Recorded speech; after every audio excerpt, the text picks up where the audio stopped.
தமிழகோஸ் நேயர்களுக்கு வணக்கம். நான் உங்க MVR சங்கர். இந்த நிகழ்ச்சி சினிமா ஐனாவின் பாட்டு சொல்லும் செய்தி.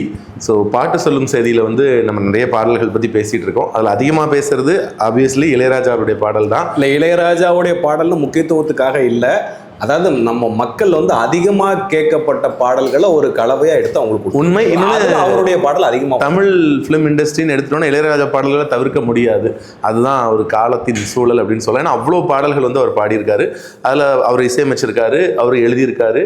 அவருடைய ஆயிரக்கணக்கான பாடல்களில் ஒரு பாடல் தான் நம்ம இன்னைக்கு பேச போகிறோம். அதுவும் இந்த படம் ரொம்பவே ஒரு ஸ்பெஷலான படம். அது என்ன ஸ்பெஷல்னு நீங்கள் சொல்ல வரீங்கன்னு எனக்கு தெரியல. எனக்கு தெரிஞ்ச ஒரு ஸ்பெஷலை சொல்கிறேன். பொதுவாக டாப் ஹீரோஸுக்கு பார்த்தோம் அப்படின்னா அவங்களுடைய 100வது படம் வெற்றி படமாக நிறைய பேருக்கு அமைஞ்சதில்லை. ஆமா, அதுல கமலஹாசன் சொல்லலாம். அவருக்கு கமலஹாசனுக்கு ராஜபார்வை தோல்வி, இது ஓன் ப்ரொடக்ஷன். ரஜினிகாந்துக்கு ஸ்ரீ ராகவேந்திரா தோல்வி. இப்படி பெரிய பெரிய பிரபலங்களுக்கு ஈவன் சிவாஜி கணேசனுக்கு கூட அப்படி இருந்த அந்த வரலாறுல இந்த ஒரு நடிகர் தான் உச்சபட்ச நடிகர். அவரு இப்ப நம்ம கூட இல்ல. அவங்களுடைய 100வது படம் சூப்பர் டூப்பர் ஹிட் ஆன ஒரு படம். அதுக்கு ஒரு காரணம் இருக்கு. ஏன்னா ராஜபார்வையும் சரி, ஸ்ரீ ராகவேந்திராவும் சரி, அவங்க ரெண்டு பேருமே வித்தியாசமா ஒரு படத்தை முயற்சி பண்ணி 100வது படமா ட்ரை பண்ணாங்க. கமல் பார்வை இல்லாம நடிச்சாரு, ஃபர்ஸ்ட் டைம் எனக்கு தெரிஞ்சு நடிச்சாரு. ரஜினி இப்படி யாரும் எதிர்பார்த்திருக்கவே மாட்டாங்க. அவருடைய குரு பக்தி காரணமா ராகவேந்திர ரோல்ல நடிச்சாரு. இப்படியா ரஜினியால நடிக்க முடியுமா அப்படிங்கிற அளவுக்கு எல்லாரும் யோசிச்சு சாந்த சொரூபியா நடிச்சிருப்பாரு. அந்த படம் உண்மையிலே பிரமாதமா இருக்கும்.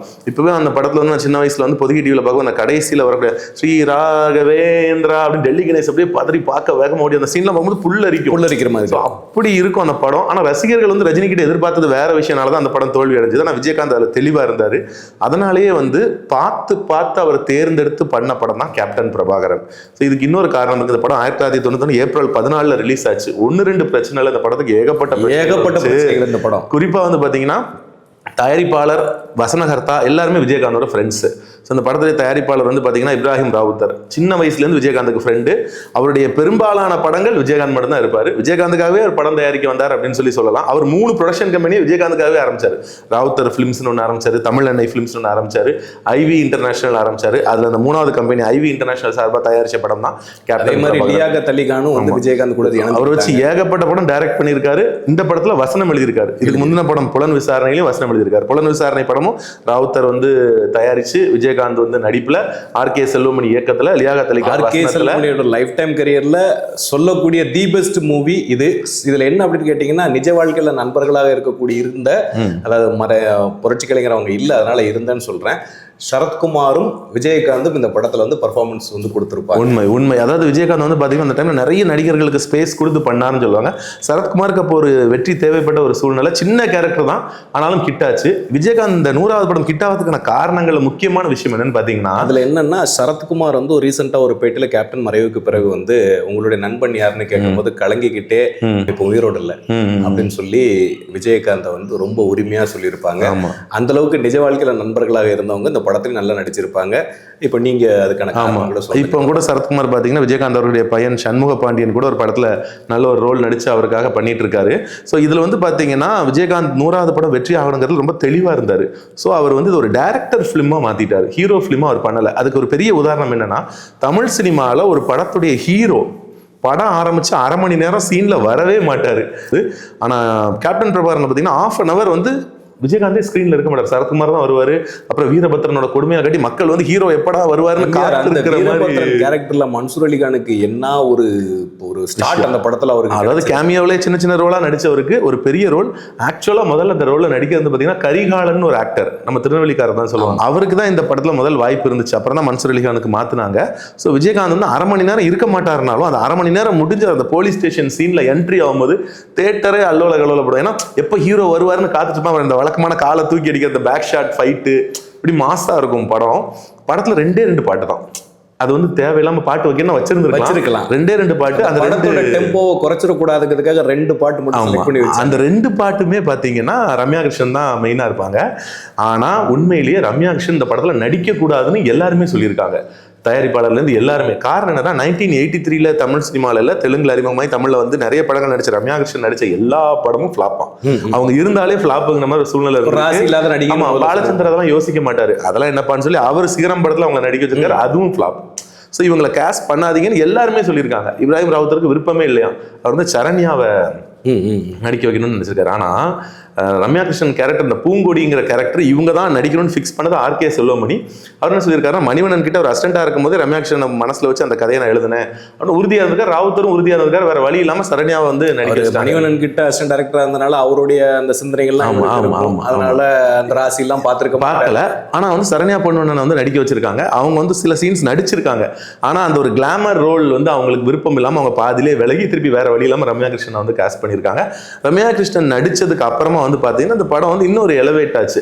அந்த படத்துடைய வெற்றிக்கு அவங்க ஒரு காரணம் இதாச்சு. படத்துக்கு ட்விஸ்ட் கொடுக்குறாங்க. ஆமா, இன்னும் 2 பாட்டுனாலும் அந்த 2 பாட்டுமே பயங்கரமான ஹிட். அந்த ஆட்டமா தேரோட்டமா பாட்டு வந்து இளையராஜா அவருடைய டாப் 100 சாங்ஸ்ல அவர் வந்து ஆயிரக்கணக்கான பாட்டு பண்ணியிருக்காரு.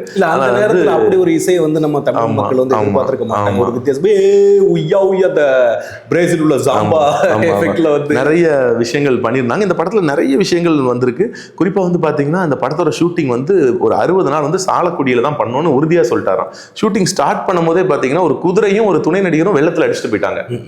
ஆனா ராவுத்தர் வந்து இடத்த மாத்தி சென்னைக்கு ஷூட்டிங் வந்து வேலை ரம்யா கிருஷ்ணாவுடைய எஃபெக்ட் கிடையாது. என்ன செல்வமணி சொல்லிட்டாரு, இல்ல நான் இங்க தான் ஷூட் பண்ணுவேன்னு உறுதியா அங்கேயே ஷூட் பண்ணிருக்காரு. நிறைய ரிஸ்கான காட்சிகள் எடுத்திருக்காங்க. அந்த படம் ஷூட் பண்ணும்போது 25,000 அடிக்கு மேல ஷூட் பண்ணிருக்காங்க. அதான் நீலம் பிலிம் அவ்வளோ ரோல்ஸ் ஷூட் பண்ணியிருக்காங்க. கிட்டத்தட்ட 1.5 மணி நேரம் படத்தை கட் பண்ணியிருக்காங்க. அதுல வந்து நிறைய சீன்ஸ் வந்து விஜயகாந்த் வந்து ரத்தம் சிந்தி நடிச்ச சீன்ஸ் தான். ராவுத்தருக்கு வந்து ரொம்ப வருத்தமா, அவருக்கு வந்து நம்பிக்கையே இல்லை. படம் வெளியாகி ஹிட் ஆகிற வரைக்கும் அவருக்கு நம்பிக்கையே இல்லை, இந்த படம் ஓடாது, அவ்வளவுதான், நீ சென்டிமெண்ட் வேற இருக்கனால நீ அவ்வளவுதான், ப்ரொடியூசரா என் கதையை முடிச்சிட்டேன்னு செல்வமணிகிட்ட சொல்லியிருக்காரு. ஆனா செல்வமணி என்ன நினைச்சிருக்காரு, இந்த மாதிரி வழக்கமா வந்து ப்ரொடியூசர் ராவுத்தர் வந்து கொஞ்சம் அப்படி டென்ஷனா பேசுவார், அப்புறமா புரிஞ்சுக்கிட்டு பேசுவார்னால வெயிட் பண்ணியிருக்காரு. விஜயகாந்த் படத்தை போட்டு காட்டியிருக்காங்க, நல்லா பண்ணிட்டியப்பா அப்படின்னு சொல்லியிருக்காரு. ஆனா என்ன, நான் கஷ்டப்பட்டு நடிச்ச சீன்லாம் இல்லைன்னு இருக்காரு. ஏன்னா அவர் வந்து அந்த கயிறுல தொங்கிட்டு போகும்போது அவரோட ஷோல்டர் டிஸ்லோகேட் ஆகி கொஞ்ச நாள் ட்ரீட்மெண்ட்ல இருந்திருக்காரு. அப்புறம் பெட் ரெஸ்ட்க்கு அப்புறம் தான் திருப்பி ஷூட்டிங்ல கலந்துகிட்டு இருக்காரு. அப்புறம் பாத்தீங்கன்னா பெரிய வசதிலாம் இல்லாம அங்கேயே காட்டுக்குள்ளேயே தங்கி அங்கேயே சாப்பிட்டு அங்கேயே இருந்து விஜயகாந்த் எல்லாருக்கும் எடுத்து சாப்பாடு பரிமாறுவாராம். கிடைக்கிற சாப்பாடை சாப்பிட்டுக்கிட்டு வாங்கலாம். அப்படி அந்த ஒரு காட்டுக்குள்ளேயே தான் ஷூட்டிங் பண்ணியிருக்காங்க. ரிஸ்க் எடுத்து நிறைய சீன் நடிச்சிருக்காரு. ரொம்ப ரொம்ப கஷ்டப்பட்டு ஒவ்வொரு காட்சிகளும் வந்து பண்ணியிருக்காங்க. இந்த படத்துல ரூபினிக்கு பெரிய இம்பார்ட்டன்ஸ் கிடையாது. ஆனா ரம்யா கிருஷ்ணன் இருந்து ரம்யா கிருஷ்ணன் தான் படத்துல ஹீரோயின் மாதிரி இருப்பாங்க. ரூபினி வந்து ஒரு சின்ன கேமியோ அப்பியரன்ஸ் மாதிரி இருப்பாங்க. ஆனா கதையில வந்து பாத்தீங்கன்னா ஒரு ஆபீசர், IFS ஆபீசரா விஜயகாந்த் நடிச்சிருப்பாரு. உள்ளூர்ல இருக்கக்கூடிய அதிகாரிகளை வச்சுட்டு வீரபத்ரன் எப்படி மக்களை கொடுமைப்படுத்துறான் அதை வந்து இன்வெஸ்டிகேட் பண்ண போற சரத்குமார் இருந்து தன்னுடைய நண்பனுக்காக பழி வாங்குறதுக்காக, அவருடைய நண்பனுடைய மரணத்துக்காகவும் அந்த அவருடைய கடமைக்காகவும் ரெண்டையும் கலவையா சேர்ந்து ரொம்ப உணர்ச்சி பூர்வமா அந்த படத்துல நடிச்சிருப்பாரு. இதோட முக்கியமான விஷயம் என்னன்னு கேட்டீங்கன்னா, அந்த படத்துல வந்து அந்த கதையோடைய போக்குல வந்து அந்த அதிகாரிகளே வந்து வீரபத்ரனை கொல்ற மாதிரி வந்துடும். அப்புறம் அந்த அதிகாரிகளை இவர் கொன்னு, அதனால இவர் சிறை தண்டனைக்காக கோர்ட்ல வந்துருவாரு. கோர்ட்ல விசாரணை நடக்கும்போது அவர் பேசக்கூடிய அந்த வசனம் வந்து ரொம்ப பெருசா பேசப்பட்டுச்சு. லியாகத் அலி கானுடைய வசனம், அவர் பேசுறது வந்து பயங்கரமா பேசப்பட்டுச்சு. கடைசியில் அவரே வாதாடி வெளியில வருவாருங்க கதையை முடிப்பாங்க. இந்த படம் வந்து ஏப்ரல் 14, 1991 ரிலீஸ் ஆச்சு. இன்னைக்கு வந்து 33வது வருஷம் ஆயிடுச்சு. ரிலீஸ் ஆகி ஒரு 10-15 நாள்ல வந்து பாத்தீங்கன்னா அப்போதைய முன்னாள் பாரத பிரதமர் வந்து கொல்லப்பட்டார் தமிழ்நாட்டில். ரிலேட்டட் டு இந்த படத்துடைய கதை நாயகனுடைய பெயர், அப்புறம் பல விஷயங்கள் காரணமா தியேட்டர்கள்லாம் உடைக்கப்பட்டு படம் ரிலீஸ் கொஞ்ச நாள், அந்த ரிலீஸ் ஆகி கொஞ்ச நாள் சில பிரச்சனை இருந்துச்சு.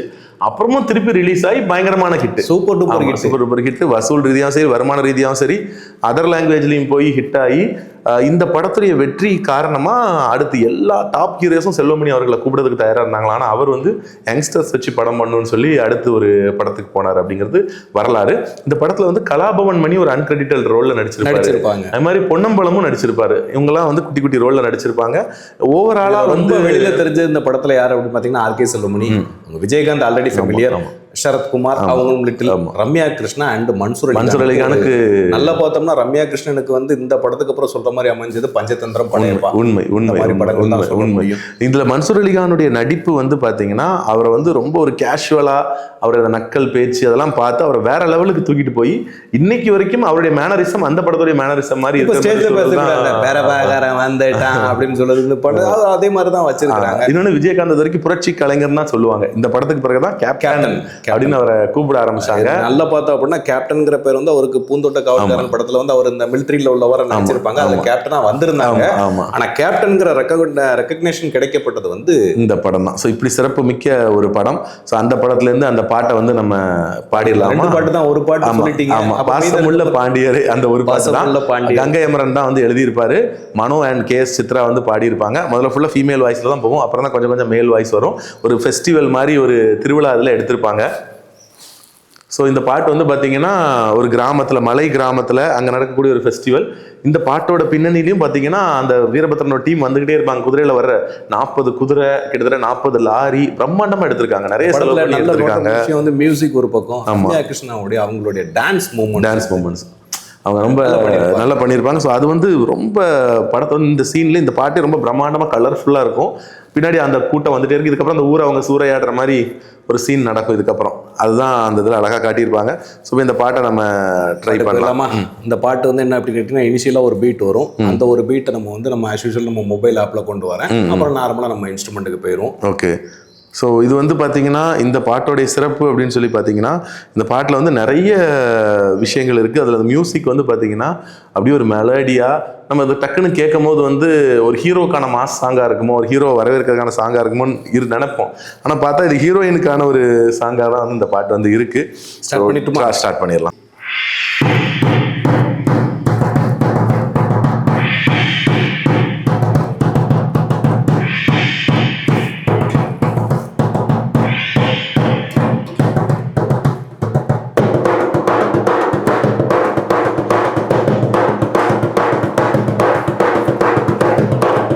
பாசமுள்ள பாண்டியரு பாட்டு கட்டும் பவலரு பாட விளையாட நாமேட ஆகட்டுமா கூட உங்க கூட ஒரு மாலை போடட்டுமா?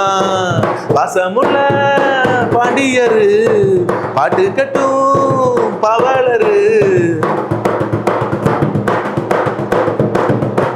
நெத்தியில வட்ட போட்டு வச்சுக்கிட்ட இஷ்டப்பட்டு உத்தமினா சொக்கிக்கிட்டு வாங்கிக்கிட்ட புறப்பட்டு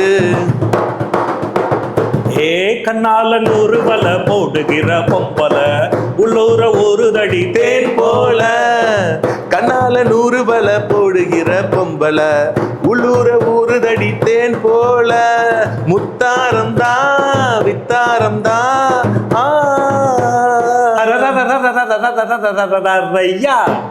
பாசமுள்ள பாண்டியரு பாட்டு கட்டும் பவலரு பாட விளையாட நாமேட ஆகட்டுமா கூட உங்க கூட ஒரு மாலை போடட்டுமா? இடையில என்னன்னு பார்த்தீங்கன்னா, கொழுந்து வெத்தலை எடுத்து எடுத்து கொழுந்த கையில கொடுத்து கொடுத்து கொழுந்து வெத்தலை எடுத்து எடுத்து கொழுந்து கையில கொடுத்து கொடுத்து அப்படின்னு ஒரு லைன். ஆமா ஆமா, பாட்டு ஃபுல்லாவே ஒரு கோரஸ் நல்லா இருக்கும். ஒரு கிராமத்துல உண்மையிலே ஒரு மலை கிராமத்துல இருக்க மக்கள் பாடுற பாட்டு மாதிரியே இருக்கும். கேட்கறதுக்கு ரொம்ப அருமையா இருக்கும். அதுல அந்த சித்ரா அந்த அம்மா வந்து பாடிருக்காங்க. அவங்க குரலே பியூட்டிஃபுல்லா இருக்கும். மனோ சொல்ல முடியாது. அவங்க வந்து மனவும் சரி, அந்த அவங்களோட டான்ஸோட நளினத்தை நல்லா உத்து, அதுதான் எனர்ஜி பாட்டுக்கு. அதுதான் அழகும் கூட. இந்த வரிகள் தான் வந்து அழகு. ரொம்ப அழகா அதை வந்து பாடியிருப்பாங்க. அவங்க அனைவருக்கும் வந்து நன்றி.